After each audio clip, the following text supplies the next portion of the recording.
Canteen భోజనం చేశారు, ఎలా ఉంది భోజనం? చాలా బాగుంది. ముద్ద పెరుగు, ఆవకాయ పచ్చడి, కూర కూడా మిల్లిమేకర్ తోటి దుంపలతోటి చాలా బాగుంది. ఇంకా దానికన్నా ఇంకేం కావాలి? అలాంటి రైస్ దొరకాలంటే హోటల్లో కూడా ఆ విధంగా దొరకదు అలాంటి రైస్. అంటే హోటల్లో భోజనం చేయాలంటే మీకు ఎంత అయ్యేది?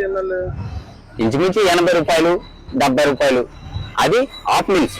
ఫుల్ మీల్స్ అయితే మాత్రం 160 రూపాయలు 170 రూపాయలు దొబ్బేస్తారు. ఇలాంటిది 5 రూపాయలు. కాస్త దూరమైనా సరే 10 అడుగులు నడిచెళ్ళి తినమవుతుంది. చాలా బాగుంది. ఇప్పుడు జగన్మోహన్ రెడ్డి గారిని వైసీపీలు అంటున్నారు అన్నా క్యాంటీన్ వేస్ట్, డబ్బులు వేస్ట్ చేస్తున్నారు, అది ఇదని మాట్లాడుతున్నారు. అతను ఫస్ట్ ఎత్తేసారు. పేదలు కొడుకు పుట్టినట్టే కదా, అది చాలా తప్పు. ఇప్పుడు చంద్రబాబు నాయుడు గారు ఎక్కువ అన్నా క్యాంటీన్ పెట్టాలని పెడుతున్నారు, దాని మీద మీరు అభిప్రాయం? ఇంకా పెడితే ఇంకా మంచిది. అది మీరు అనుకున్నట్టు ఆర్టీసీ కాంప్లెక్స్ దగ్గర, రైల్వే స్టేషన్ దగ్గర ఇంకా చాలా మంచిది, చాలా బాగుంటది. ఇప్పుడు వచ్చిన ప్రభుత్వం నాకు చాలా నచ్చింది బాబు.